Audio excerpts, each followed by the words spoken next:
Okay, we're going to get ready to get into your next video then. Hopefully you were able to get the assignment done that was given to you on the e-college there, and you had to do that Dropbox and get that completed. And then also your quiz that we took over the first part of the notes here. You can be correcting that, and then you'll be turning those corrections in. Make sure you're all writing out the full question to the quiz along with the answer. What we're going to get into next now is we're going to leave the area of psychodynamics and Freud, and we're going to get into the fourth school of psychology, and this is called behaviorism. This is quite a bit different than psychodynamics and the whole philosophy of it. Basically, the idea of behaviorism, it abandons the mind.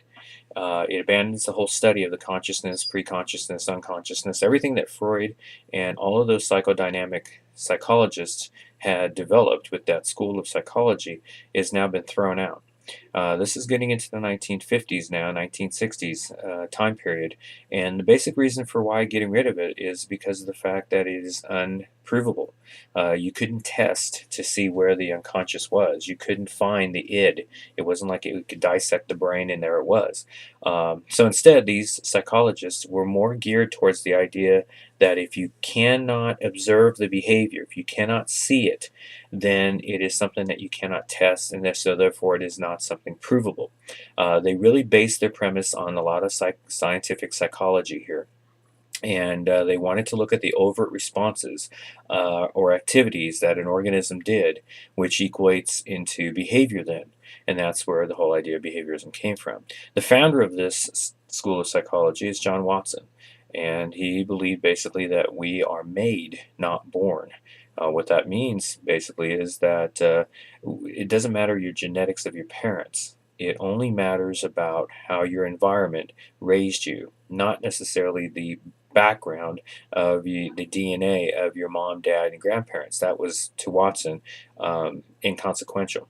He believed that he could take a baby that was born from a very low income, low intellectual, low developmental family, and he could turn that child into a genius because of the environment he would raise him in. Very nurturing, very much dealing with a lot of education, a lot of assistance, a lot of help, a lot of background, a lot of environmental stimulus, and he could create that child into whatever he wanted it to.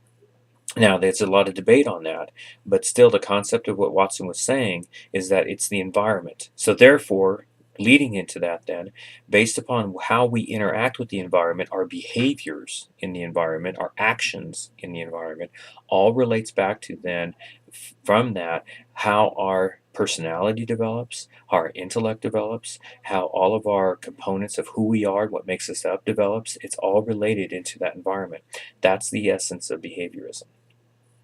In the 1900s, then, another psychologist, actually he was a scientist, not a psychologist, that actually expanded this theory of behaviorism without knowing it, was Ivan Pavlov. And we're going to watch a couple videos on him tomorrow in class dealing with this concept of classical conditioning. Basically, the idea of classical conditioning, though, is that your behavior is changed, manipulated by an overt stimulus that happens prior to the engagement of your behavior. And because of that stimulus coming in, it's going to change the reaction of your behavior then. It's called classical conditioning. How this works, to put it into a simple chart here, and take an example of what Pavlov did with his dogs, is you start it up here where you have a neutral stimulus, okay, such as a bell or a tone going off. Well, a dog is not going to react to that. A dog's going to still sit there and basically not do anything because to that dog there's no response to that. Then you're going to have the unconditioned stimulus and an unconditioned response. In this case, it's meat powder or just simply food for the dog to eat. When you bring that meat powder in for a very starving, hungry dog, that dog is going to begin to salivate and get all worked up about it and get very hungry and get very upset because they want that food. So they're going to be salivating and jumping and getting all emotional. That's called unconditioned stimulus, unconditioned response. It's a natural stimulus and a natural response. The bell is a neutral stimulus because it doesn't give any reaction to the dog. But what you do, what Pavlov did, is he connected. Every time he brought the meat powder in, he would ring the bell. The dogs then would go salivating and go nuts for the meat powder, but eventually, by taking just the bell itself and sounding it, you could get the dogs to do the exact same response as they were doing with the meat powder, even though it's no longer there. This is called classical conditioning. It's basically being able to condition a stimulus, in this case the dogs, into doing some kind of response with being able to associate it with some other type of stimulus prior to that response. So to summarize, then you have dogs, in this case, that would be getting all worked up, unconditioned response to the meat powder, unconditioned stimulus. A neutral stimulus that at first elicits no response, connect it to the unconditioned stimulus, make the two paired, and eventually you get a conditioned response. You can do the same thing about thinking about, again, if you have a dog at home. And when your parents come home from work, all of a sudden, even before your parents get there, before they come in the door, before their car pulls up, the dog can hear the sound of the engine, which is very, for the dog, because of their sense of hearing, they can basically weed out and know which one it is. So they're jumping up and down at the door before your parents even come home. That's basically, again, taking a neutral stimulus, the sound of the car, which normally would not elicit a response to the dog, but pairing it with the knowing of the dog that eventually, very soon after they hear that, the adult's going to come in the house, and so they get all worked up. We also do this a lot too. It's not just animals that do classical conditioning, humans do it. We do it with such things as when it comes to food aversions or taste aversions, when we do it when it comes to anxieties and phobias. We do this as well, which we're going to get more into this tomorrow then. Okay, the second big behaviorist that you're going to need to know is B.F. Skinner.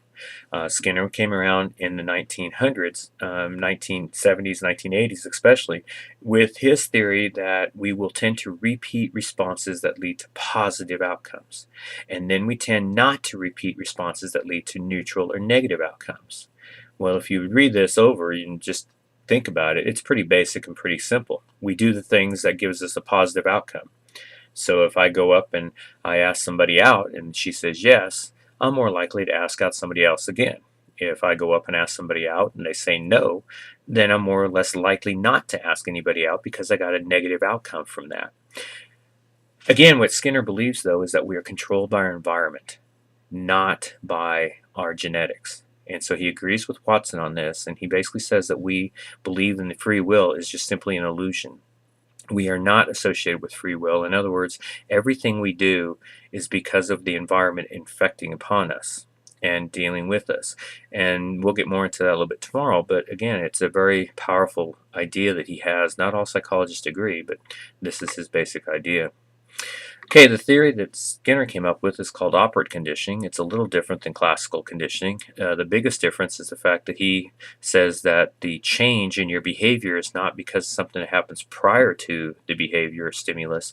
It's actually a stimulus that happens to you after the behavior. It's known as a consequence. And he believes that all of our responses come about because we are controlled by these consequences, either positive, negative, or punishment. And again, he believes that an organism is going to repeat responses that gives him a favorable or positive consequence. This is called reinforcement. How reinforcement works, basically, and how the process works, is you see here what's called a Skinner box. And inside this box, you have a little rat, a little mouse. And Skinner would use this all the time with rats, pigeons, dogs, monkeys, all kinds of animals to get them to do different types of behaviors he wanted them to do. And how he would get them to do this is by giving them reinforcement. By doing the reinforcement over a period of time, he could get the animal to acquire a new behavior by shaping it. And those are two keys here that you really want to make sure you understand and get down. This step-by-step slow process of guiding the actions of a stimulus, or of an organism toward the desired behavior is known as shaping. Once they have achieved the desired behavior over a long period of time, that's called acquisition. How basically this occurs is you have a rat moving around in the box, and every time they get close to the wall over here, I drop a food pellet. Now this is a very hungry rat, so they're going to eat that food pellet and they're going to want more. So every time they come close to the wall or even touch it, I'm going to drop a food pellet. Eventually, though, I'm not going to give any more food pellets until the rat gets over here by the lever or by the signal and touches either the button or presses the lever. If he presses it, a food pellet comes out. If not, no food pellet. Eventually, through this process of guiding actions, I'm going to get the rat to learn to press the lever to get food. And that's called acquisition then. Okay, we're going to finish up with your next video talking about the rest of operant conditioning and getting into a couple more things about it. But we'll stop here at this point, and then we'll move on with the next video after that.